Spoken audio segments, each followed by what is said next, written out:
Nikmat ni kan, walaupun berbagai-bagai bentuk nikmat, nikmat makan, minum, pakaian, nikmat harta benda, nikmat pangkat, macam-macam nikmat, sehingga kita tak nak kira. Quran sebut tak boleh kira. Wa in ta'uddu ni'matallahi la tusuha. Kalau kamu nak hitung nikmat Tuhan, tak ada muka manusia boleh hitung. Nikmat diberi lain, nikmat as-sarf dipalingkan lain. Masaib musibah tuan-tuan, bila-bila masa boleh dekat diri kita.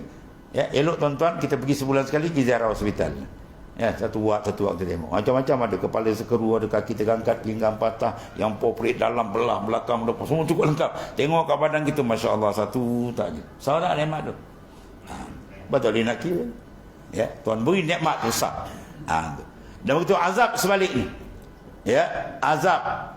Kita punya apa problem tu, problem ni macam-macam. Ya, banyak kan. Tapi sebenar-benar nikmat ni bila dibukakan kalbi kau dengan Tuhan. Dan azab sebenar bila Tuhan blok.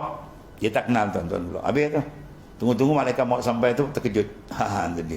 Ya, jadi mana nikmat paling besar bila dibukakan kalbi kita dengan Allah Taala. Lepas tu dalam semayang tuan-tuan minta satu dua perkara pun cukup tuan-tuan.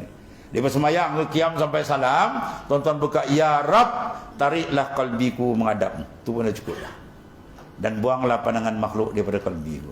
Ya, pandangan makhluk jangan di dalam kita tuan-tuan. Kita dengan dia je.